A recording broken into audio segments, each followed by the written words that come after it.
Greetings, everybody, and welcome to This is Revolution. My name is Djene, and I am in again for Jason and Pascal. And we're going to be continuing our discussion on Kurdistan. Last time we discussed the protests in Iraqi Kurdistan and what that means for the Iraqi Kurdistan region. But now we're going to talk a little bit more big picture. And we're going to try and answer a question that people have asked me, and I'm sure anyone who works on the Kurdish issue has been asked before, which is why don't the Kurds have a state? What are the reasons? What explains that? And I'm really glad to be joined again by the Kurdistan super panel, which is made up of Dastan, Abdullah, and Lana. Welcome back, guys. Thank you. Thanks. So, you guys came on last time to talk about Iraqi Kurdistan, but this time I want to talk about that big question, that has been asked before about why the Kurds don't have a state. And to give the viewers a little bit of context about this, the idea for this show kind of came out of a tweet I tweeted, I guess, like a couple of weeks ago, which was basically this. One of the greatest pathologies of the Kurdish intelligentsia is the belief that Kurdish statelessness is a product of bad leadership and endemic tribalism. And, Abdullah replied to me on this, and we had a little bit of a discussion on Twitter about it, but it's really not a question that can be answered in a Twitter thread. In fact, I don't think most things can be answered in a Twitter thread, but we all do try to answer things on a Twitter thread. Like my opinion is that Twitter is good for memes. Stefan, who joined us last time, is the king of memes. I think, in my opinion, Stefan made one of the best Kurdish memes of all time. It triggered a couple of people, but it was pretty accurate. I'll post a link to that meme in the description because it's a great meme of all the different types of Kurdish nationalists. It was beautiful, if you ask me. But do you know that one, Lana? Do you know the meme? Yeah, I loved it. Yeah, it's so accurate. Especially the one with the KDP supporter with hair plugs. I just I think it was you who said no Kurdish person could have made this better. Or actually, yeah, no Kurdish. I don't think any. Well, out of fear, they all know it in the heart, but out of fear, only an Ajnabi could do it. Okay, so yeah, this was my quote, and my argument is that a lot of the discourse amongst the Kurdish intelligentsia about why the Kurds don't have a state comes down to the failures of the Kurds themselves, and particularly this issue of bad leadership and this issue of tribalism, or more broadly, divisions. And obviously, Abdullah, you kind of called me out on that. So can I start with you and ask you perhaps why you perhaps at least partially objected to my statement, and what do you see as being the factors that do explain Kurdish statelessness in the in the 21st century? Why is Kurdistan in this? Why the Kurdish population in this situation where other people groups in the Middle East have states? Some even have multiple states, right? Which is a problem in and of itself for those people.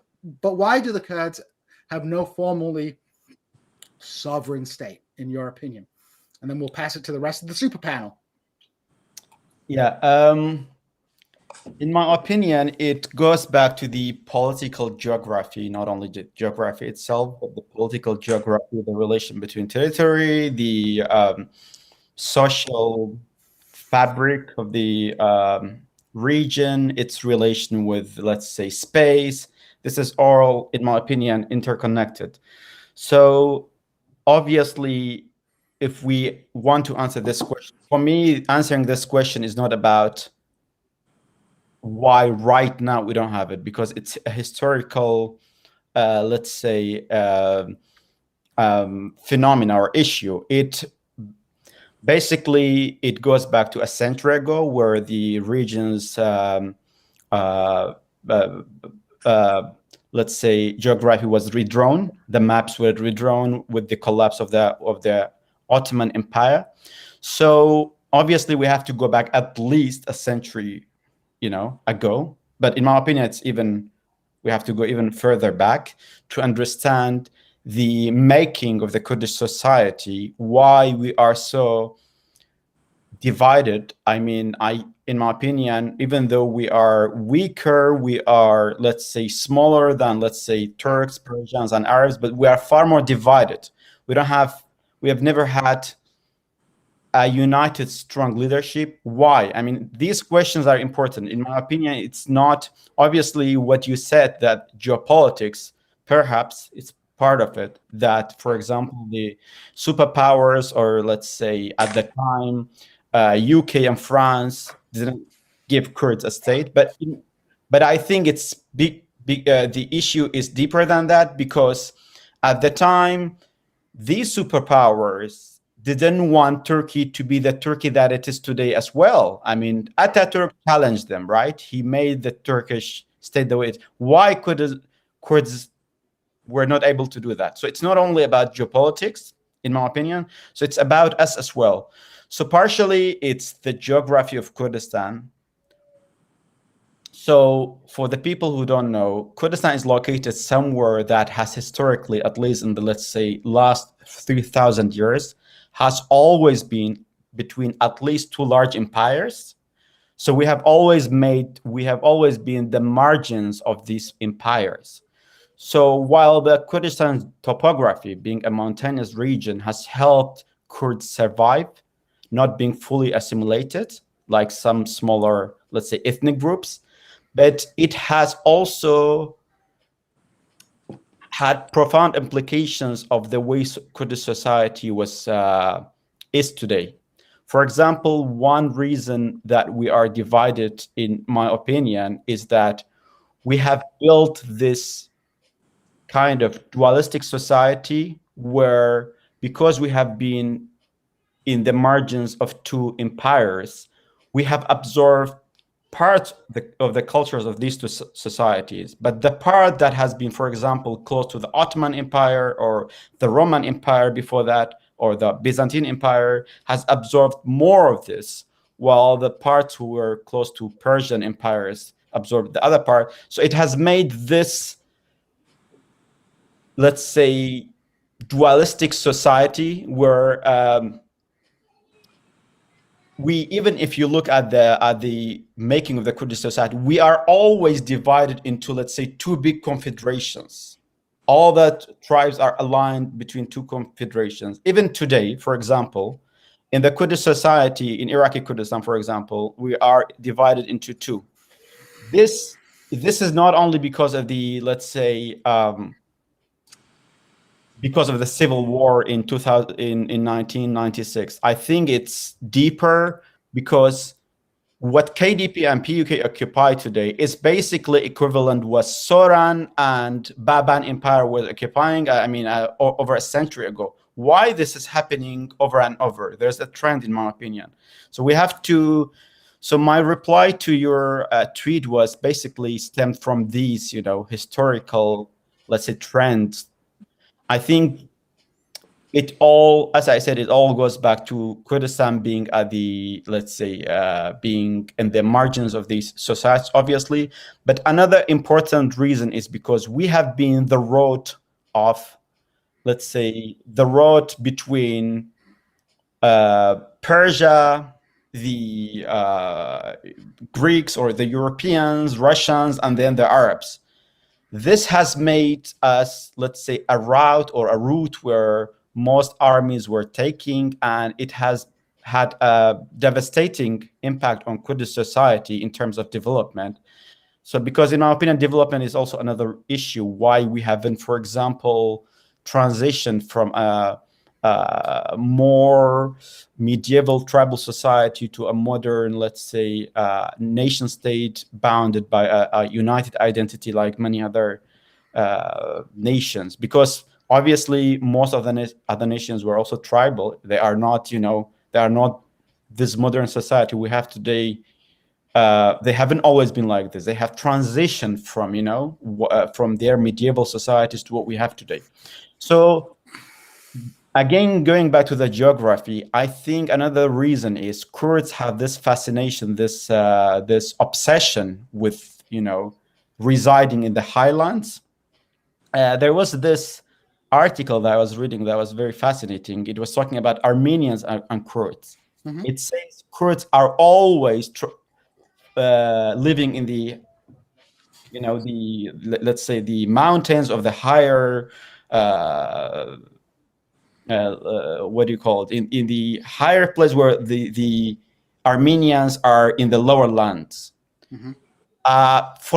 In my opinion, this is important because the cities were built in the, let's say, lower lands, and the cities have a profound impact on building the idea of statehood. At least, for example, in the last century, during the Ottoman Empire, all the, let's say, the people who were recruited for the imperial palace in Istanbul or in the regional capitals were recruited from the cities, and all the discussions about the future of the Ottoman Empire happened in the cities. This is another, in my opinion, very important matter. Because Kurds were mostly living outside the cities, they were excluded, and they were not, or they didn't build this strong sense for statehood. I mean, there's obviously more to it, but I want to stop here. Sure. Okay. So let me pass it to Dastan before I reply to some of these points. Dastan and Lana. So Dastan first, then Lana.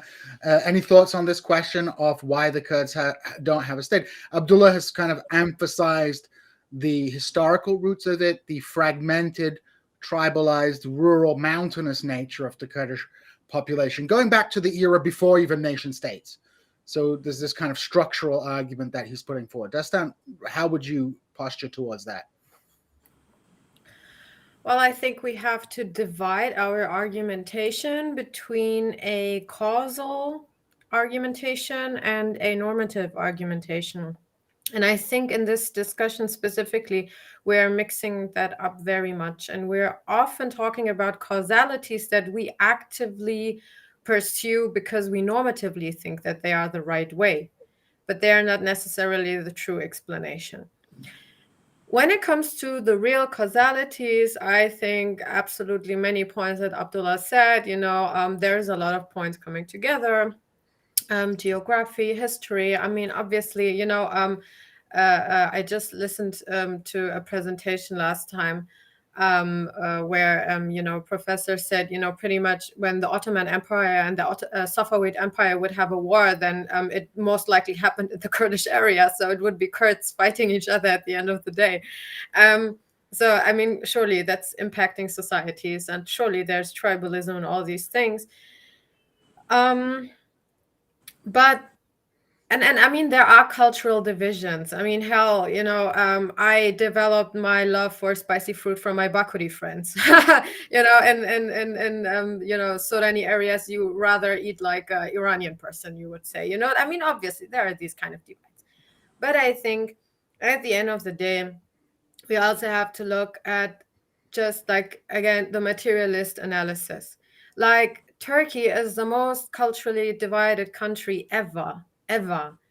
And Mustafa Kemal Atatürk was not able to build a country because, I don't know, his theories of the Turkish language being the core language of the world, because the people 10,000 years ago, when they saw the sun, they spoke the first Turkish words. All of these crazy nationalist tales were not the reason why people all of a sudden get unified. I don't think Turkey is unified whatsoever. It's just that, Turkey just happened to be in a very interesting place. Turkey happened to become a republic, to become a NATO country, to become a very armed country, a centralized country, that Mustafa Kemal Atatürk was not very good at unifying the country, but applying central elements of European central state building that we have seen by people like, Bismarck in Germany, to apply that in Turkey.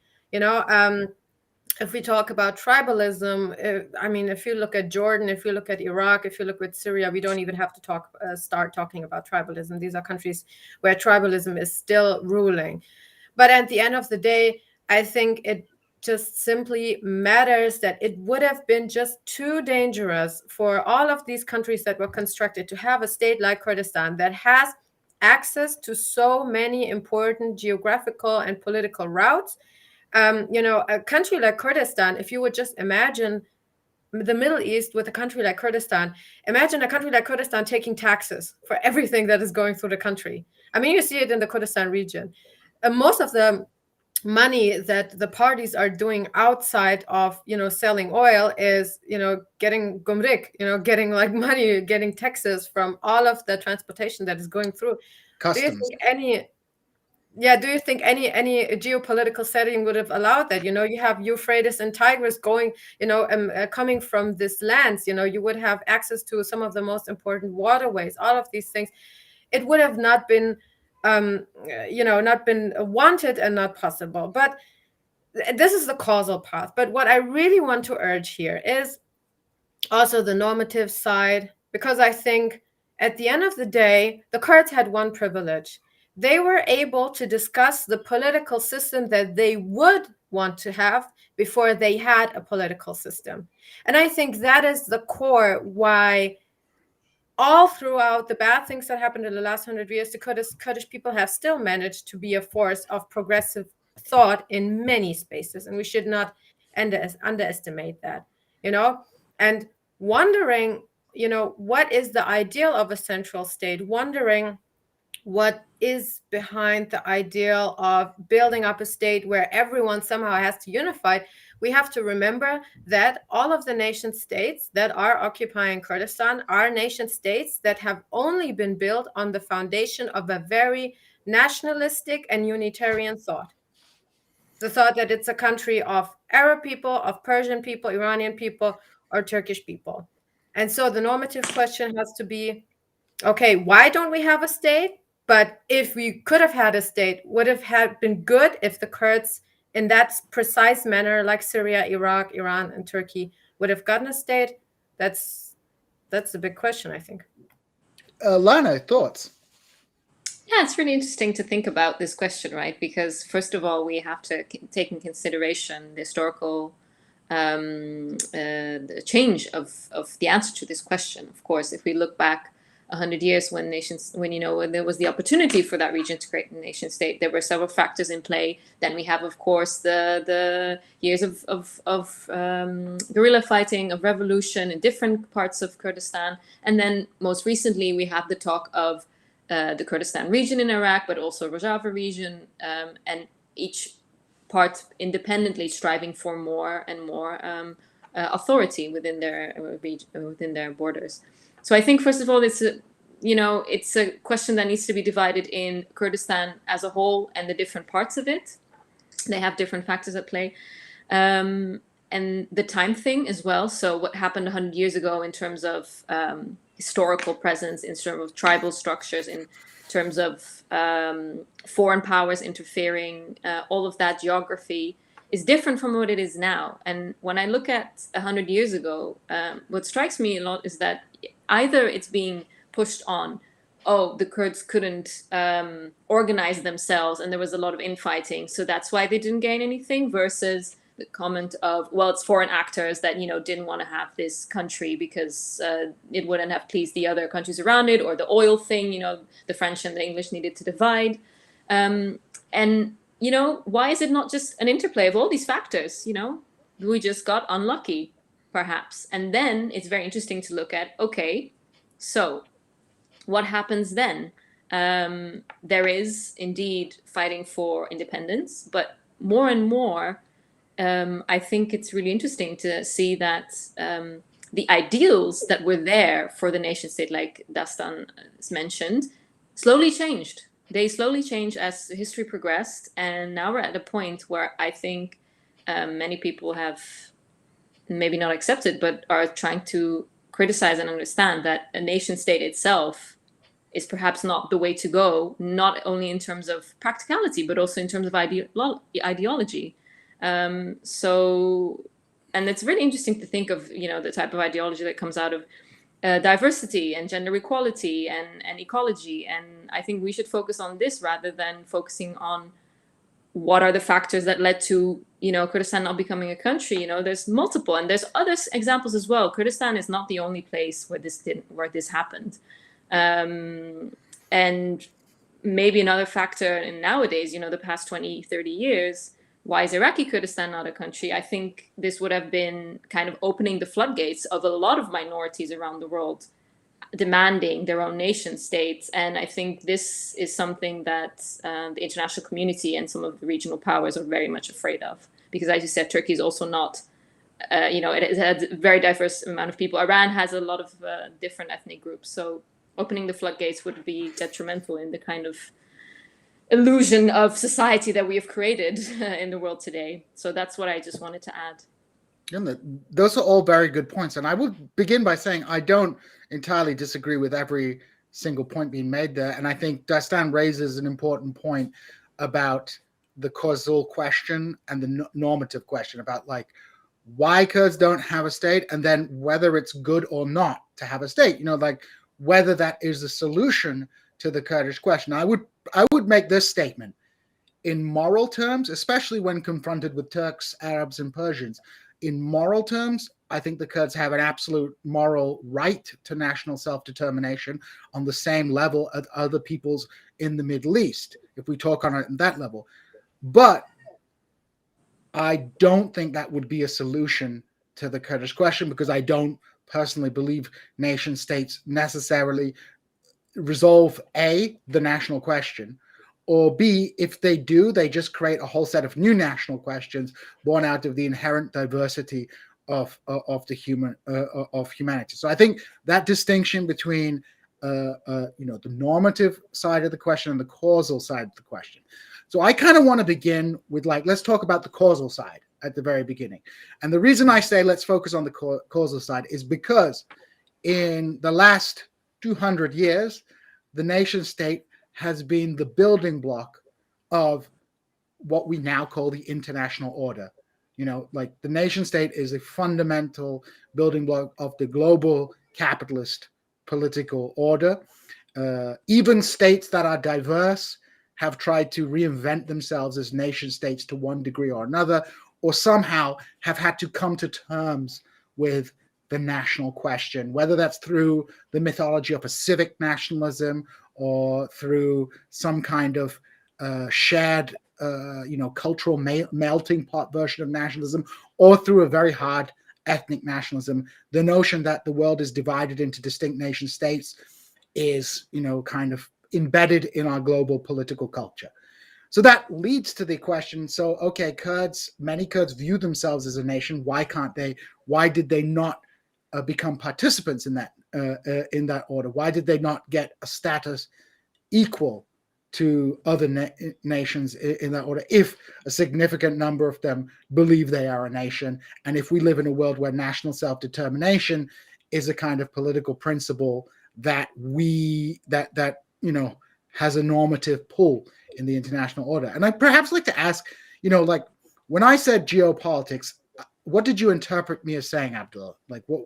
What did you interpret me as saying? That other countries that don't want Kurds to have a state. Basically, in what I read was when the region's maps were redrawn 100 years ago, Britain and France just didn't want to give Kurds a state. As simple as that. This is what I thought. No, I mean, that's not too far from what I'm saying. So I don't disagree with any of your points about the historical divisions in Kurdish society, cultural divisions and things like that. I don't disagree. But Dastan kind of hinted at it, and I would use other examples. Very few nations are ever culturally unified, or, and often the process of cultural unification is a violent and authoritarian process. I mean, if we look at yeah, go ahead. Can I add to that? Because I think we're being kind of mean in the sense that we're saying there's divisions, there's not like a type of similar way of living that other countries have. But, we have to mention that, Kurds have been at the margins of the states they have lived in, and also have not had their own state to figure out what their national identity is. So I think we're measuring, apples with pears in this sense, if we're going to talk about that. I mean, this is, unfortunate, but it's the truth that we can think about other countries in this way, but we cannot think of this situation like that. Well, it's a chicken and an egg question. I mean, let's look. One of the newest states in the world is South Sudan, right?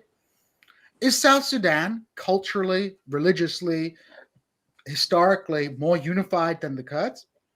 Is a long-established nation state like Ethiopia, which is facing a great deal of internal conflict and violence based on, diversity, based on political factors. Is that historically more divided than Kurds? There are mountainous people and things like that. I think the explanatory power of this division question, this existence of division, is, it's a correct observation, but I do not see it as the decisive reason for Kurdish division. And the reason I believe the Kurdish intelligentsia tends to focus on it, because the Kurdish intelligentsia would like to imagine that with some behavioral changes and some we would all be friends and get along. And it would be, I was at it's like that they believe if we just have enough conferences that we get together and we like hash out our differences, that we can all be that we can be unified, and this unity will bring us a state. Now, let me get to the concrete basis of my argument. As a historian, I do history. I did my doctoral work on the Kurdish question at the end of the Ottoman period, and the beginning, this thing. And I firmly believe the foundational reason why the Kurds did not obtain a state was the way that the geopolitical shape of the Middle East at the time of the collapse of the Ottoman Empire. So what do I mean by that? Well, I mean this in a very concrete way. The Kurdish intelligentsia, the Kurdish political activists, despite the fact that they represented like a very small minority of Kurds, were actually quite effective in lobbying, right? They went to Paris. They managed to convince the Europeans to make a treaty that provided a pathway for Kurdish independence. It wasn't the Greater Kurdistan, but it was a Kurdish state that would, that could, develop. They created a pathway. That, I would argue, is actually like a big achievement of the Kurdish intelligentsia, despite their divisions. And, of course, there were divisions. The Kurdistan Teale Cemiyeti was divided. There were new groups that set up, but they were unified behind that political project. Right? The reason it failed was because during the First World War, the power that would have primarily supported the Kurdish state, Tsarist Russia, which had been supporting Kurdish nationalists prior to the First World War, was knocked out of the war. 1917 was the critical moment. The Russian forces had occupied most of northern Kurdistan. Russian forces were advancing as far as Khanaqin through Iran. And they were appointing Kurdish nationalists like Abdurrazak Badr Khan and other members of the Badr Khan to administrative positions. In 1917, the Bolshevik Revolution took place. The Russian forces withdrew, and Kurdistan was partitioned. Kurdistan was not partitioned in 1920. In de facto geopolitical terms, Kurdistan was partitioned when the Ottoman forces reoccupied Kurdistan in 1918, and when the British occupied Mosul in 1918. This was the moment of partition. Now, from that moment onwards, there's a saying in English, possession is 9/10 of the law. You can make all the treaties that you want, but the Ottoman state, from which the Kemalist movement emerged, the Kemalist movement was not a revolution outside of the state, it was a coup within the Ottoman state, that appropriated the control of northern Kurdistan. In fact, the first battles of the Turkish War of Independence took place in Kurdistan. The Kemalist elite were very successful in mobilizing Kurdish fears of Armenians, particularly because large numbers of Kurds had participated in the Armenian genocide. They were able to secure control of northern Kurdistan by about 1919, whereas the British, who initially flirted with the idea of a Kurdish state, did not have a strong reason to intervene further north.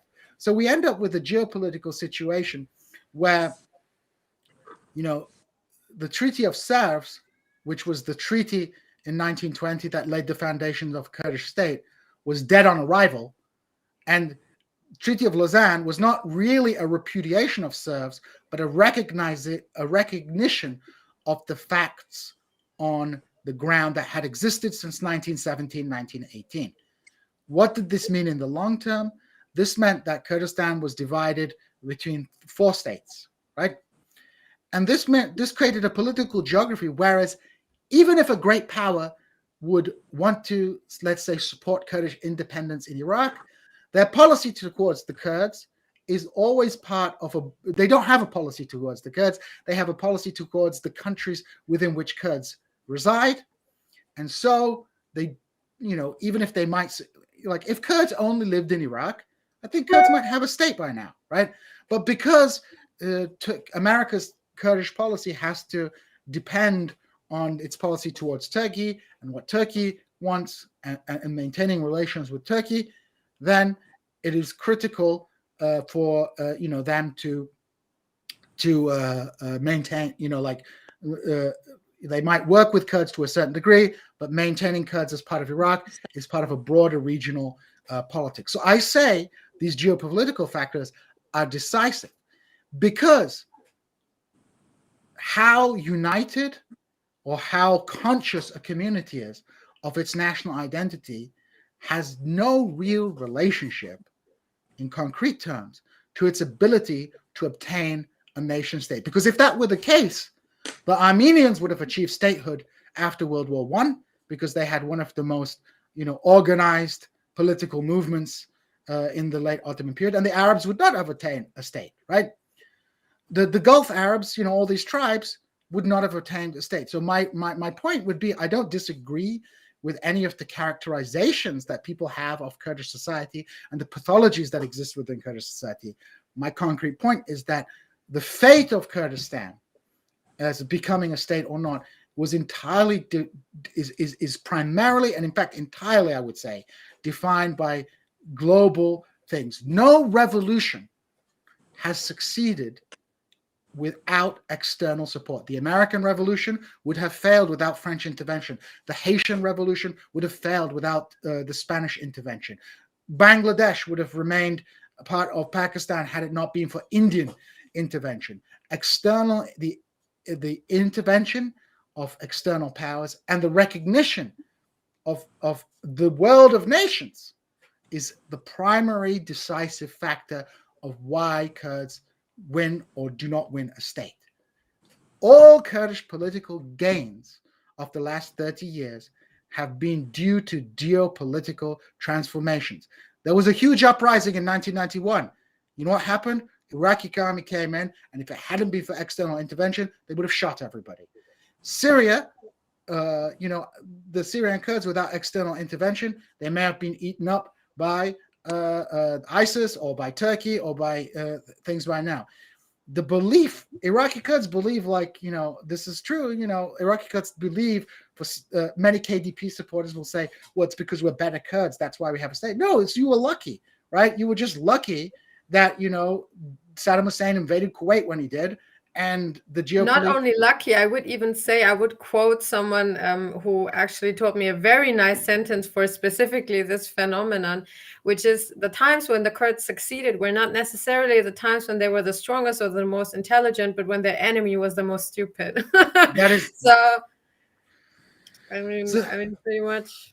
So yeah, no, I agree. This is why, I would be very much against any explanation that is actually internal, not because I don't think those things are things that should be tackled. I do think division should be tackled, although, as a leftist, I think, there's class division. And I think that's a legitimate axis of political struggle.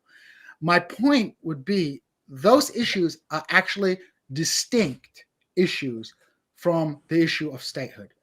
So, that's kind of my position. I'd like to hear what Abdul. But Djene, I have a question for you, because you're assuming that the Kurdish intelligentsia has the point of, as the name says, to be intelligent and to find out why we don't have a state.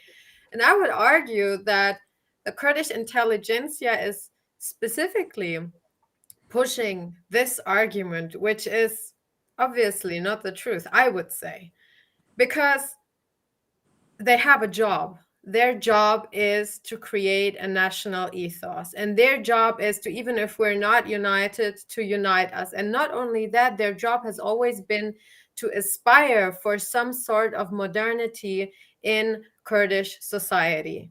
So what I think is that I think they're all very aware of these geopolitical explanations, but how do you gather millions of Kurds? How do you educate them? You don't educate them if you sit there and you're like, okay, guys, you know what? The Britons, they didn't want Kurdistan. The French didn't either. We're just the losers. I guess, we have to wait for the next opportunity. No, until the next opportunity opens up, you have to somehow create a national momentum. You have to educate the people. You have to bring them forward. You have to bring networks and I don't know what. And that's the kind of thing what the intelligentsia wants to do. That's what the intelligentsia had as a goal. I mean, if we look at it, and they were very strategic about it. If you look at it, someone like Nuri Dersimi would certainly belong to the elite, belong to the more educated and developed parts of the Kurdish society back then. But he knew very well, and while, in his readings, you obviously see he had a claim for Kurdish modernity, he had a claim that Kurdish society has to, go forward and develop. But, obviously he also supported the tribal uprisings, because, he was also a politician at the end of the day. So we also have to differentiate between how much does the intelligentsia really want to strictly analyze, and how much do they have a political agenda? Political work to do, a political demand. And on top of that, I would also like to bring a thesis.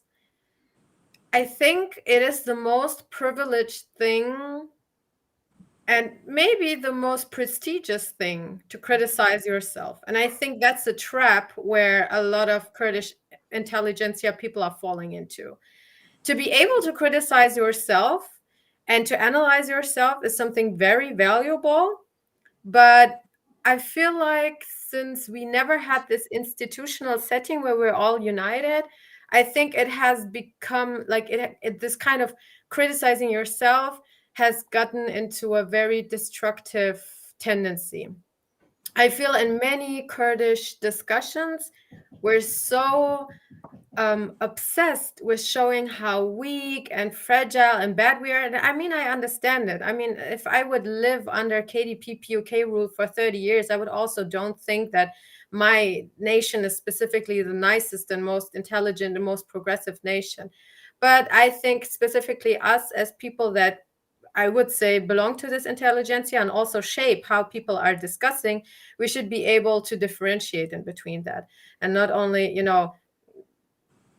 solely say this is about us, this is our problem, we're like this and we're like that.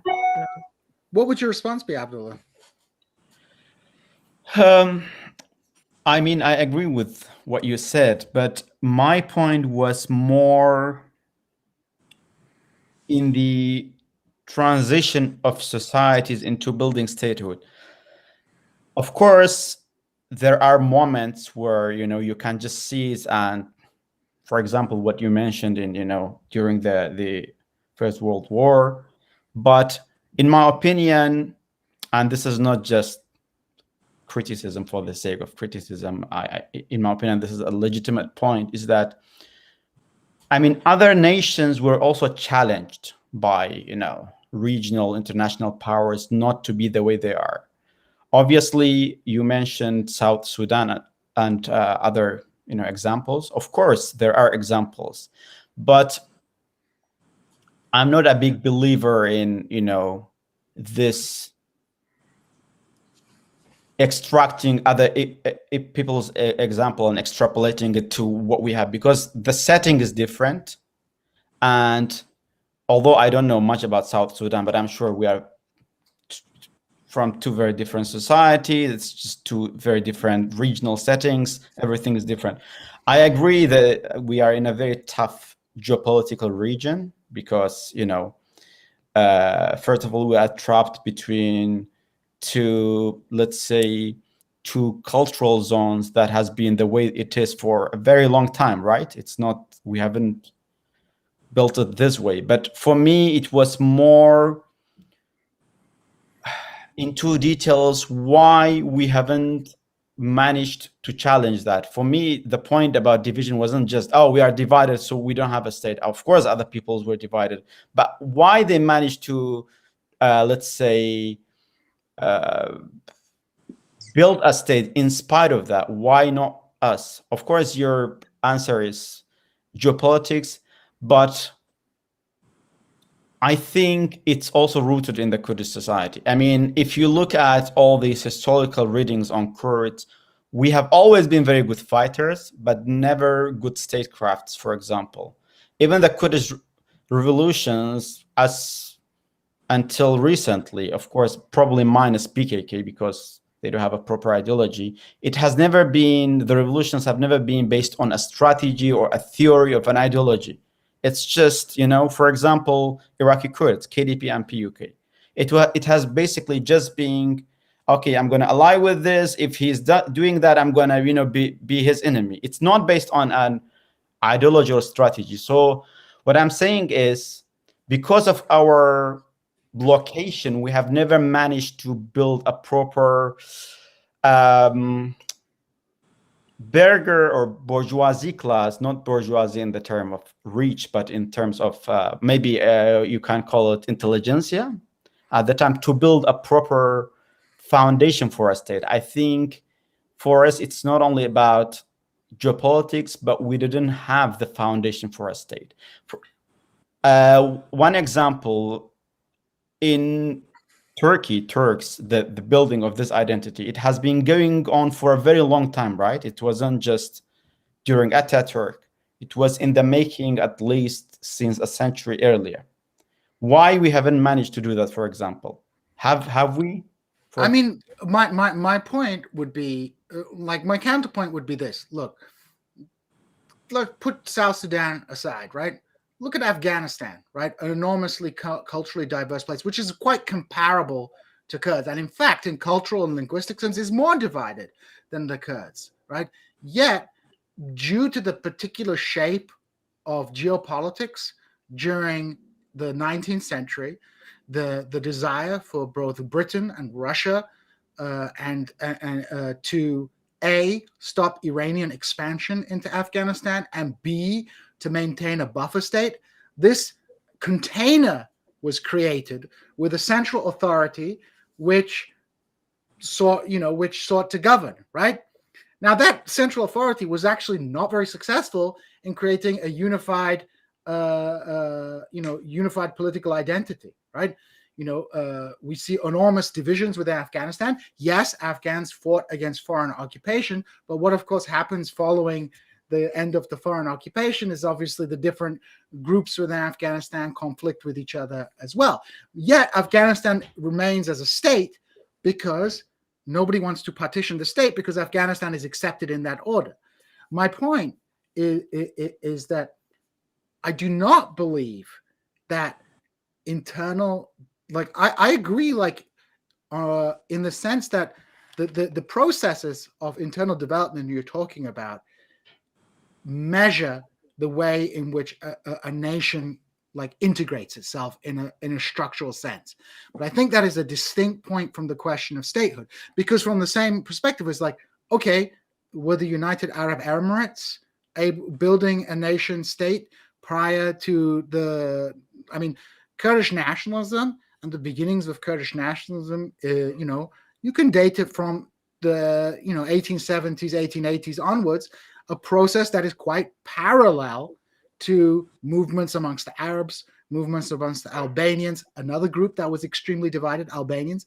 But why did Albania get a state? Well, it was because the Austro-Hungarian Empire didn't want Greece to take one bit and didn't want Serbia to take the other bit. So the compromise was the creation of an Albanian state rather than the partition of Albania. Why wasn't Macedonia created? Well, it's because everybody agreed to initially create it, because everyone agreed to give one bit to Bulgaria, one bit to Greece, and one bit to Serbia as well. So my point is I would argue that the point you are making is an important one in the sense that it tells us about the development of a national movement, right? Of a movement for nationhood. Like all the factors you mentioned are certainly factors, the lack of a burger class, of a large-scale urban intelligentsia. But then we look at the Armenians in the 19th century, and they had like a bourgeois class, they had intellectuals. In fact, they were at the vanguard of many old Ottoman and Turkish cultural and political developments. Yet they didn't achieve statehood because the geopolitical situation after World War I led to them being, not being able to establish a state. So the tiny fact that Germany weaponized the Ottoman Empire since Abdulhamid II so much that they were able to do the most, sophisticated genocide to that time. I mean, they literally took the people's ownership of anything. They took any capital basis of these people. I mean, that's also a very genocide is obviously a very materialist point, right?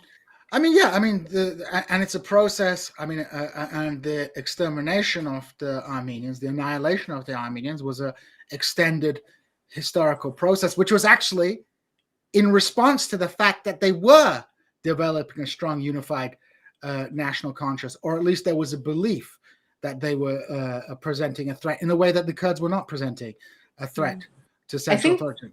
If I can just hop in there, because I'm listening to this conversation, and geopolitical factors, then we have our internal factors, but it's actually the question of why there isn't a nation state is actually not so interesting if you compare it to the question of why has Kurdish nationalism persisted despite a nation state.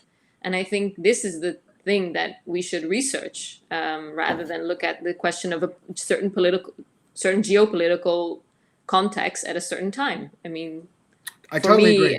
As an anthropologist, I would be much more interested to see how statehood and hopes of statehood inform your life rather than, some foreign actors deciding at the time what was best for them at the time. I mean, I completely agree. The reason I bring that question up is because it is a question that is asked by the Kurdish intelligentsia. And I think you're framing up the question, and it's something I've thought about a lot, is actually, let's talk about, why did Kurds demand a state in the first place? Or at least some Kurds, and how is that identity, and why is that identity persistent? I mean, Eric Hobsbawm says that it's states and nationalism that build nations and not the other way around. And I would add to that sometimes states and nationalisms end up creating the wrong nationalism through the policies they pursue. So I would argue that one of the biggest forces that consolidated Iraqi Kurdish national identity was Saddam Hussein, right? Saddam Hussein's imposition of a collective trauma on the Kurds built a stronger, more unified Kurdish national identity, than had existed before. I would argue, look at Turkey. Linguistic assimilation of Kurds in Turkey is almost total, right? Yet, today, Kurdish nationalism is much stronger than it was at a time when everybody spoke Kurdish, right? So what is that? Well, the policies pursued by the Turkish state, the political economy of Turkey, all these things have consolidated the Kurdish national identity in Turkey. And I would go further. I'd say not only that, but it's consolidated Turkish Kurdish nationalism, Iraqi Kurdish nationalism, Iranian Kurdish nationalism, and Syrian Kurdish nationalism as distinct nationalisms, right? With overlaps in the same way Pan-Arabism has overlaps, but distinct nationalisms. And I say would disagree with that one. We recognize it We know this in our hearts because we say Bashuri, Bakuri, Rosh No. Halati. Yes, we recognize it because we recognize it. I would say it boils really down to the PKK side, the PKK dominated side, and the Bashuri dominated side. And I think you see this very specifically in the organizations. They're either a sister party of a supporting party of the one side or the other side, and they constructed it. Rojavai from Jizira has a very similar political opinion, most likely, to someone from Badinan.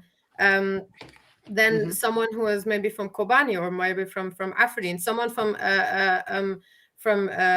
what's it called, Sana Qasr Shirin is having a very similar political idea of Kurdish nationalism, like someone from Khanaqin or Halabja or Slimani, versus when you look at the the north, someone from Mahabat or Urmia, they're most likely more on the Pijak side of things. I mean, it's not. I mean, it's a power game, I think. I don't think it's really the four parts. I would push back on that in this sense. In terms of cultural similarities, the international frontiers are not like completely definitional, right? They're not hard. Obviously someone from Khanaqin speaking Kurdish, you could mix them up with someone from Sinop, Kermanshah. No, but I'm talking about specific political organization. I'm talking about the KDPI divide and the NKSP divide.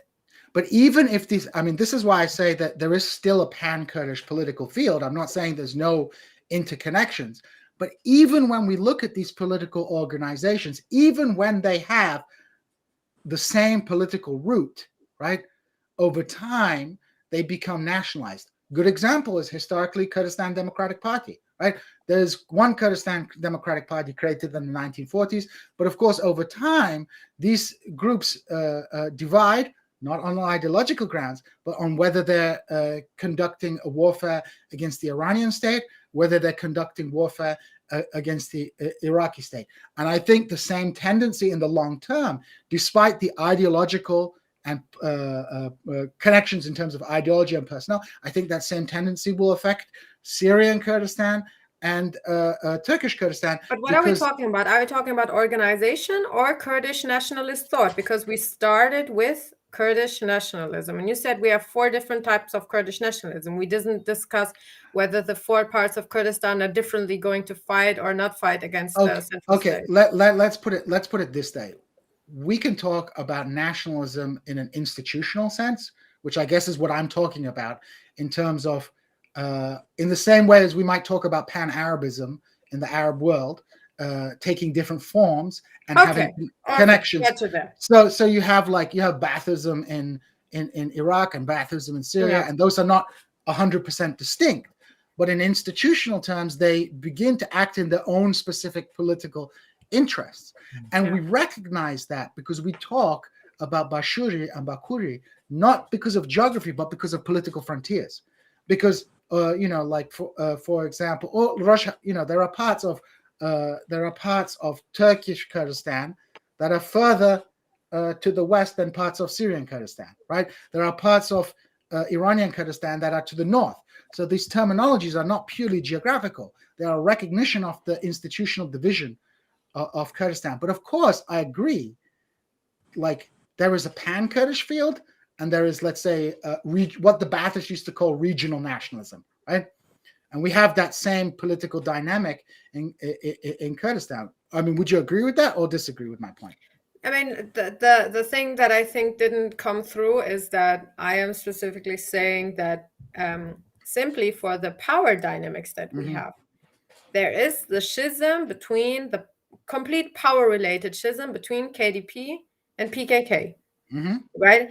Back then, we had the, PUK or Goran part of things, but they simply don't have a lot of money anymore. They are not super powerful anymore. When it comes to straight-up power talk, I think leaving alone, the Muslim Brotherhood part of things, and I don't know what that's Halabja specificity, no, but, I think that's pretty much when it comes to power relations boils down to different thought of Kurdish nationalism. That was where I was like starting. No, there's different levels, right? I mean, there's, like you say, there's the different intersection of the political division. There's different intersection of the nation state region, the borders that we have, the linguistic ones, but also the personal ideology that, you know, also has to do with class and your upbringing and whatever not. So it is not so easy, but I understand the kind of idea you want to try to make, that every single region has dealt with their own type of trauma and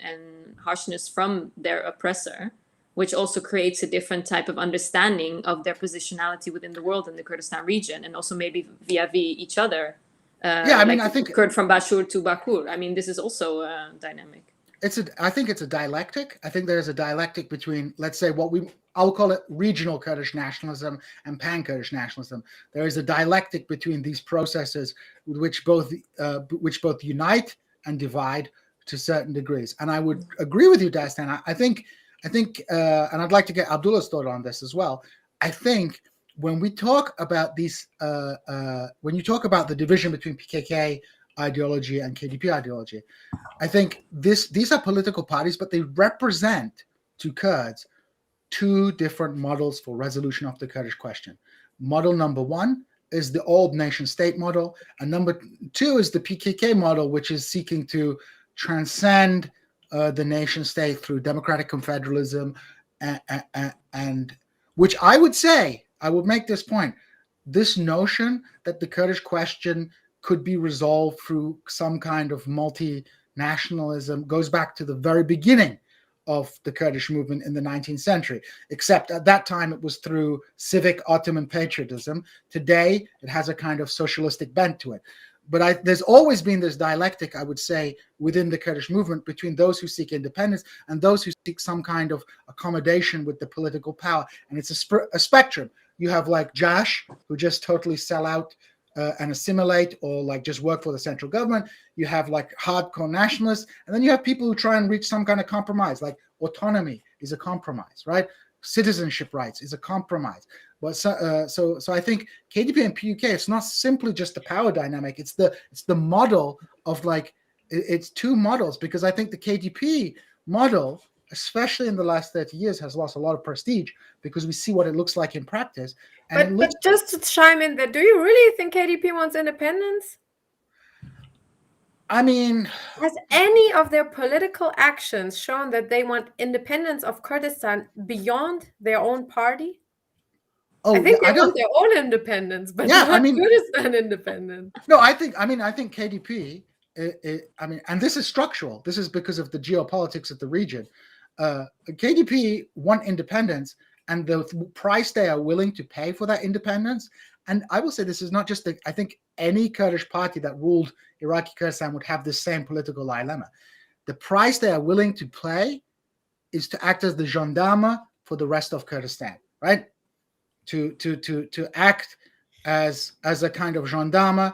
Like, I think Iraqi Kurdistan, like its autonomy, actually has like a counterproductive role in some ways on the Kurdish emancipation in other parts of Kurdistan. Of course, because it's an anti-Kurdish project. Because it's the concretization of the regional Kurdish nationalism at expense of the national project, right? But how is it a concretization when the Washington Agreement specifically involved that both KDP and PUK had to completely promise that they are going to help in the fight against PKK as long as they exist?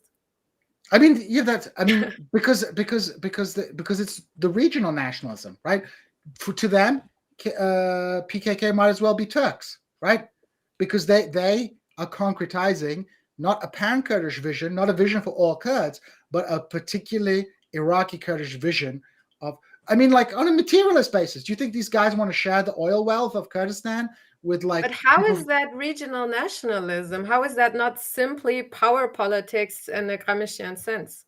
Why are we bringing nationalism into everything? Like, that's no. I think, or how I understand it, is that historically it was I don't want to say complete regional thing, a pan Kurdish struggle for independence, but a regional one. And in exchange for having that, the compromise is to be the gendarme, like Djene said, for the other countries. So I think historically these ideas might have been there, but they have slowly changed and shifted over time as they became power hungry. And they believe and the Barzanis believe they are Kurdistan, right? Like, l'estat et moi, right? You know, it's like, what is good for the Barzani? Like, I believe ideology matters, right? I believe these people, like, I know lots of like KDP people, right? You know, like lots and lots of KDP people. They are like nationalists, and they will make any excuse how much they believe it in their hearts. I don't have a mind reading ability, but they will make any excuse to support what the KDP is doing. I don't know how nationalist it is to listen to Mustafa. What is their ideology actually nowadays? Yeah, I mean, what is it? Well, it's I mean, sorry, Abdullah, we'll bring you in after.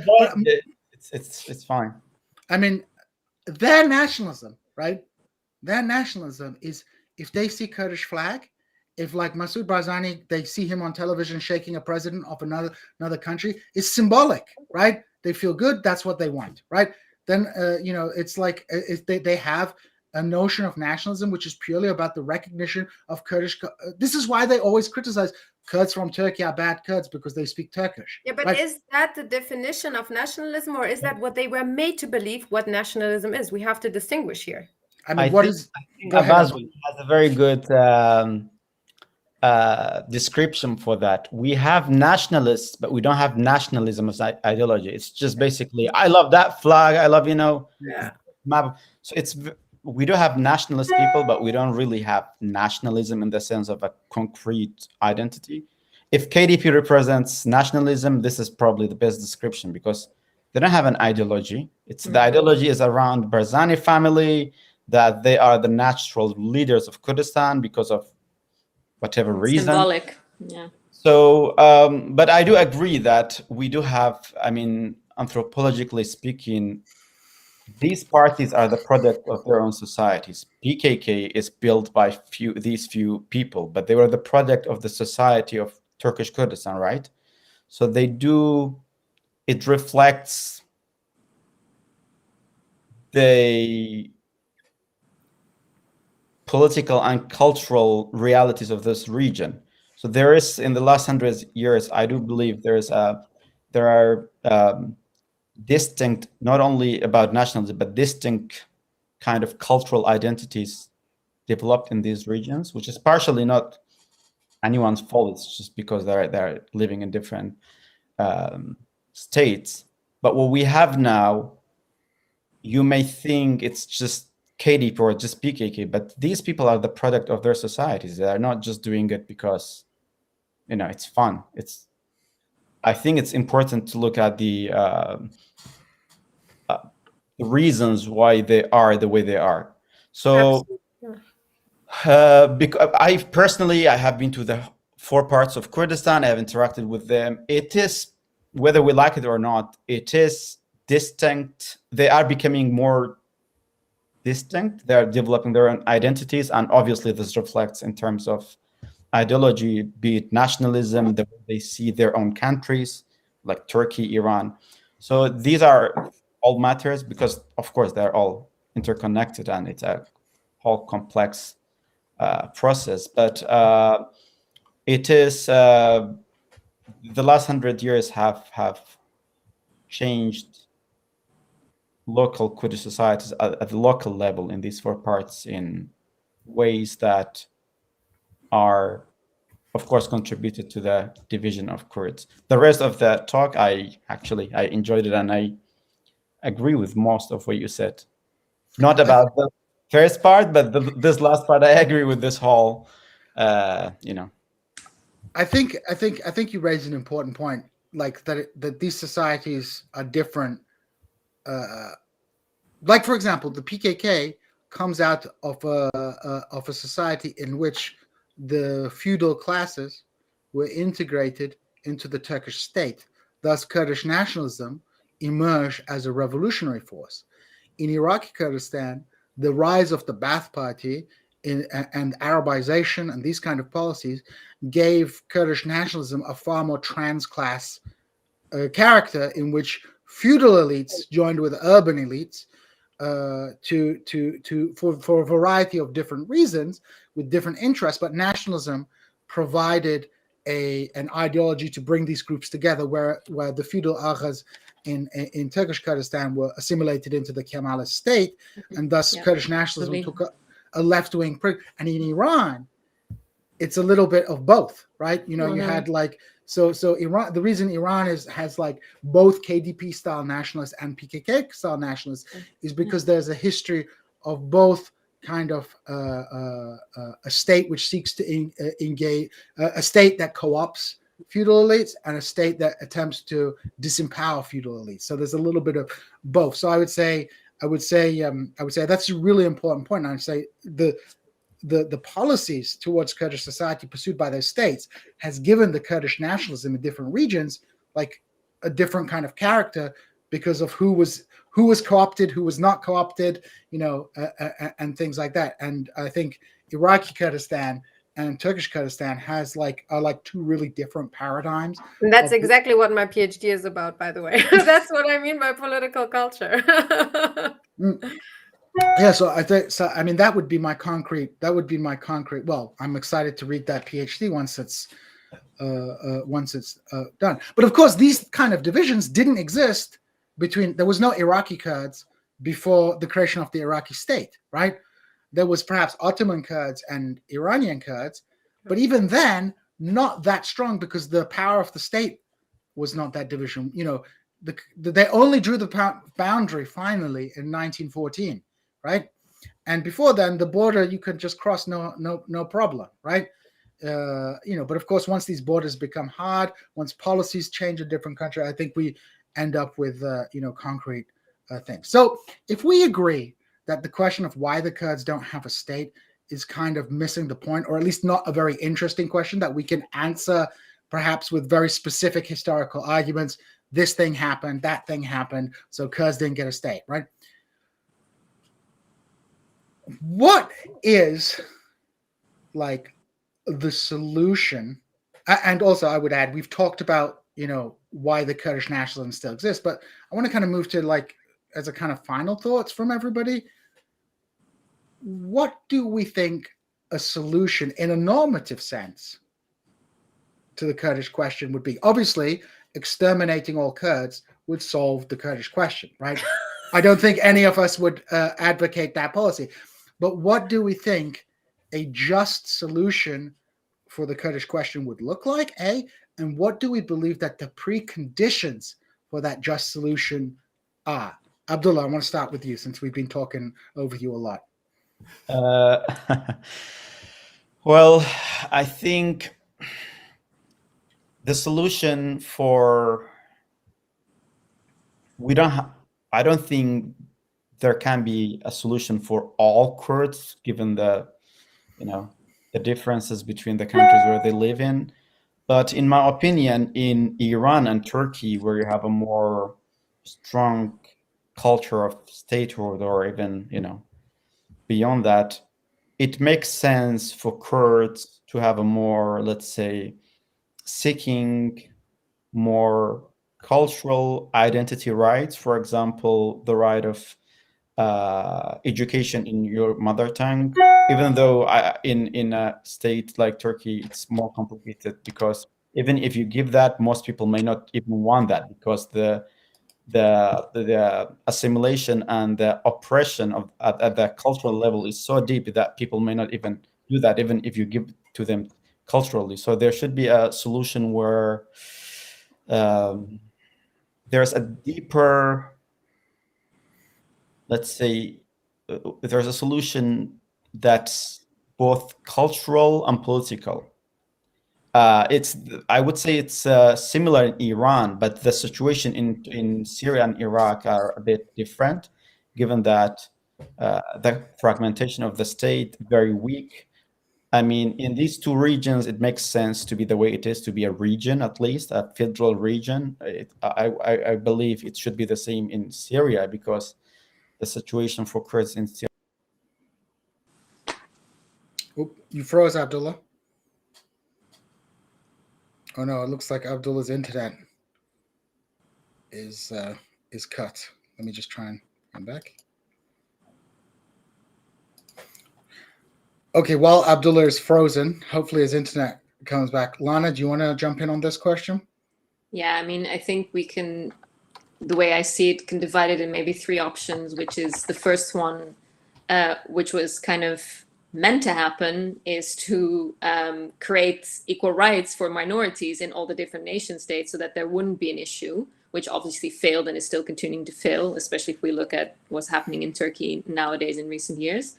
Secondly, would be the regional autonomy and independence per nation state. So we'd have little autonomous regions for the Kurds with their own kind of system. And then another strand would be, which is more futuristic perhaps, but ideologically more interesting, is the idea of more direct democracy, or the kind of erasure of the nation state as it is, because what does it actually serve us? I mean, and I think this one would be a really interesting model to look at. But what's the precondition? So pragmatic. What's the precondition for that? Like you say, it's not pragmatic. Okay, but what would be a precondition for that? For that precondition would be that the international community doesn't surround itself merely on nation states as members who have a voice, but would also look at non-state actors in a different way. And I think it is happening now because some non-state actors have a lot of military power, but I think this is not the right way to go. As long as we are living in a society where the representatives of a place is through a government and a nation state, then this will not happen. Dastan? I think in order for us to find a solution, we have to be very clear on what we think is the problem. Is the problem that we don't have a state, or that we cannot speak our language in Turkey? I don't think so. That's not the point. It's a symptom of one thing, which is the class divide. I'm really going to be the tanky here because that's the fundamental point. The reason that there is no Kurdistan is that specifically it was not in the ruling classes, international ruling classes' interest. That's it. If we're looking at it, we're, as humanity, facing extinction. Like, it's not only the Kurds, like literally the planet is going to hell. Like, whatever solution we're looking for, the solution has to involve a fundamental change on how production is made in this world, and how people and the planet, nature, everything is pretty much, used in a very horrible way, is exploited in a very horrible way. And as long as we do not recognize that, we're going to have so many discussions about what flag and where can I speak my language. But Hulusi Akar is a Kurd. Like, there are so many Kurdish figures. Like, we have TRT Kurdish. Like, did that change anything? Like, that's really not the point. Whether it's language or cultural representation or anything, it's just a symptom of the underlying class struggle. And as Kurds, we have to embed ourselves in a greater political struggle in the whole world. And I think that was the success recipe for Rojava as well, is that they understood that. Well, Dastan, I have to say, I pretty much agree with that point. I've said it before. I'll say it again.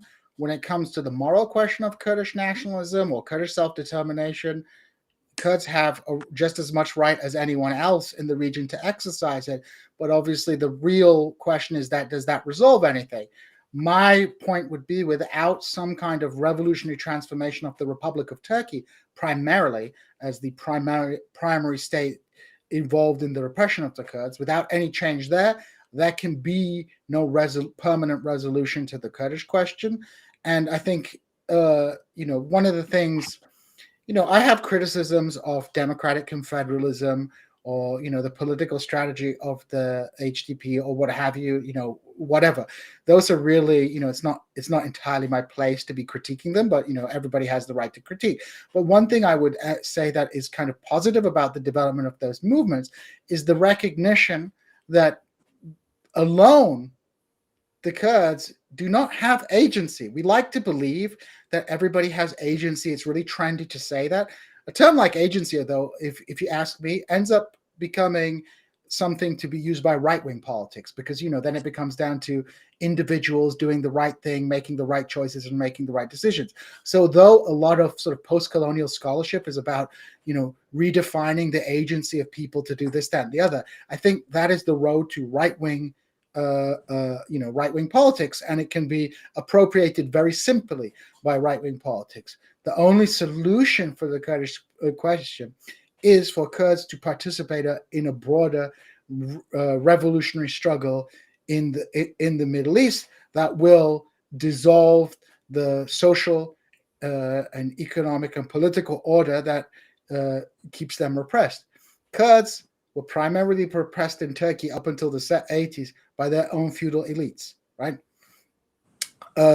So I think the notion of national unity and of nationalism itself has to be questioned when within Kurdish society we have to ask who is oppressing who. Now, yes, in the 80s, the Baathists would, beat you up and torture you. And it was probably worse. Obviously, it was worse because, they didn't have as much legitimacy over Kurdish society. But today in Iraqi Kurdistan, we just established a liberalized version of the Baathist political order where you can get beaten up in Kurdish for a change, or tortured in Kurdish, or like held in a Kurdish language prison. So I think now you have Kurdish ISIS fighters. You even get that in Kurdish. Yeah. Exactly. You have everything in Kurdish. So I think. But I think this kind of idea of intersectional solidarity and breaking down the kind of systems that we live in, I mean, this is kind of my point with the third option. Yes, but people are trying to. It's very hard. Yeah, that's the problem. The problem, and this is one thing I would say to the tankies and to the things. It's like people blame the Kurds, like, oh, you cooperate with America, you cooperate with this guy. Why don't you? It's like, my bros, right? The problem lies in the fact that within Arab, Turkish, and Persian society, there is not really a strong movement that has developed through which the Kurdish left can cooperate. So Kurdish nationalism is ultimately reactive to this political order. So these tankies who are going on about, Syrian patriotism or supporting the Iranian state, well, these are the states that are creating the preconditions for this, the Kurds being forced by circumstances to cooperate with the big bad imperial powers, right? Kurds aren't going to let themselves get murdered by ISIS for the sake of some Brooklyn leftist wanting ideological. And you need to draw these lines at kind of the humanitarian aspects and where there's war, there's other choices to be made. And let's make one thing clear. Tankies do not have to teach anyone about realpolitik. The struggle, I just want to remind you that it was the Second Soviet World Congress in Baku where actually Enver Pasha was invited. And that the Soviet Union has a profoundly anti-Kurdish stance. So they don't need to get started on that. And also, when it comes to things like that, it's like those political projects, even though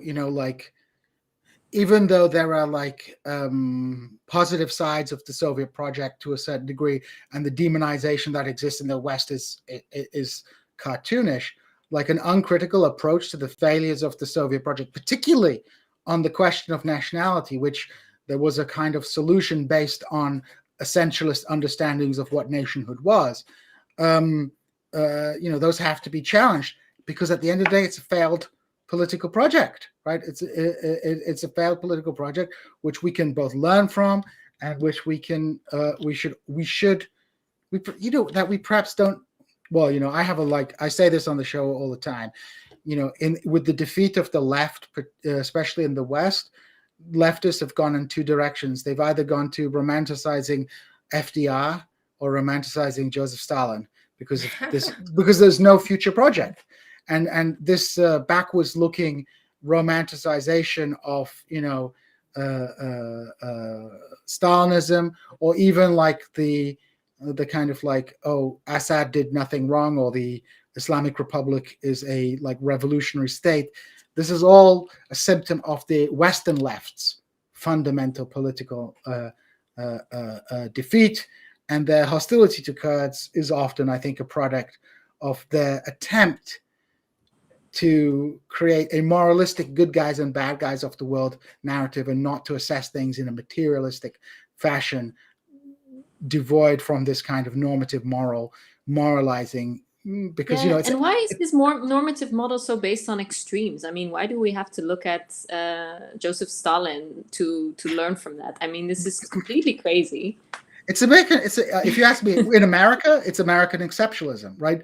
You have American exceptionalism, which like America good. So if you rebel against that, what do? You just do American exceptionalism, but inverse, where America bad, and where you look at imperialism as not a system that governs the world, in which you have America as the center of imperialism, but then you have counter imperialisms, like in other parts of the like counter systematic powers, but rather just like, oh, America's bad, so if you're against America, you must by definition be the good guys. Like my American high school class told me that everything about the Soviet Union was bad, so I must believe everything about the Soviet Union is good. And like, you can't. I mean, you have people out there who are like, nuance is racism, and if you criticize Stalin, you're anti-black. It's like, what is going? It's like woke Stalinism is a thing. It's like it's a bizarre thing, but it's like, I think it has material origins in the defeat of the Western left and its desire to find some kind of hope in another part of the country world. Like, I'm not really super hot. Like, I don't think everything China does is bad. I think like them terrorizing big capitalists from time to time is probably a good thing. I think like the urban, the rural anti-poverty measures are some of the most important anti-poverty measures to be taken in the last 20 years. Does that mean like everything about China is good? Is mass surveillance good? Is ethnic oppression good? Like, you can have like a nuanced opinion, but I think a lot of people out there want to have an American movie version of world politics, where we have good guys and bad guys, and then we can root for the good guys and hate on the bad guys. It's like WWE wrestling. But the better it is that we have the Kurdish left, which has established to be, I would say, one of the most nuanced, because they had to learn a lot. Yeah, I think material conditions have made the Kurdish left a little bit nuanced on these kind of points, and I think many Kurdish leftists are super skeptical of ideology. And particularly of the valorization, for example, of progressive Islamists, because we all know where that goes, right? Lord knows. It's like so, I think these are like very broad questions that we have to look at, and I think these are like important questions for the left to consider. And I think when we talk about the Middle East, I think considering the Kurdish question is central, and people have to develop a clear understanding of what is going on and avoid armchair revolutionary posturing. I agree. Well, there we go. We very rarely end on a point of agreement, so I'm really glad about that. So, Lana, thank you so much. Dastan, thank you so much. Abdullah, unfortunately, I think his internet cut out, but thank you so much, Abdullah. And as we say on This Is Revolution, we are out.